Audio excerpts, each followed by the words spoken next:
25 hydroxy vitamin D is not an active hormone, it doesn't work. और इस test में हम 25 हाइड्रोक्सी विटामिन डी मेजर करते हैं। 125 मेजर करने की टेक्निक से नहीं है बॉडी के पास। The half life of 125 is 2 to 3 minutes. मेरी बात आप समझ रहे हो? तो हम मेजर कर रहे हैं इनएक्टिव फॉर्म, स्टोरेज फॉर्म। तो ये test stores of vitamin D बताता है। तो एक्टिव विटामिन डी बॉडी में बन रहा है कि नहीं, ये नहीं बताता। अब हमने एक 3000 रुपये का टेस्ट किया जो हमेशा गलत रिपोर्ट देता है, गलत हार्मोन को एनालाइज करता है। जब ये टेस्ट नहीं बना था, हम रिकेट्स और ऑस्टियोमेलेशिया कैसे डायग्नोस करते थे? हम पेशेंट का कैल्शियम लेवल, फॉस्फेट लेवल और alkaline phosphatase level. Alkaline phosphatase जब भी ऑस्टियोब्लास्टिक एक्टिविटी बढ़ेगी, है ना, तो अल्कलाइन फॉस्फेटेज ब्लड में बहुत ज़्यादा हो जाएगा। तो जब भी ऑस्टियोमेलेशिया और रिकेट्स किसी को होगा, उसका अल्कलाइन फॉस्फेटेज वुड बी 1000, 2000, 3000।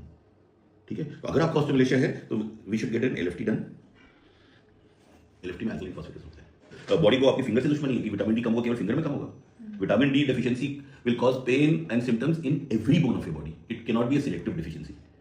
कभी बुखार सुना, एक हाथ में हो रहा है, एक हाथ में नहीं हो रहा। उसी तरह विटामिन डी डेफिशिएंसी पूरी बॉडी में होगी। स्पाइन में सबसे ज़्यादा असर करेगी, जहाँ जहाँ बड़ी बड़ी बोन है वहाँ पे और ज़्यादा असर होगा। पेल्विस में लूजर जोन दिखेंगे, बहुत सारे सिम्टम्स दिखेंगे उसमें।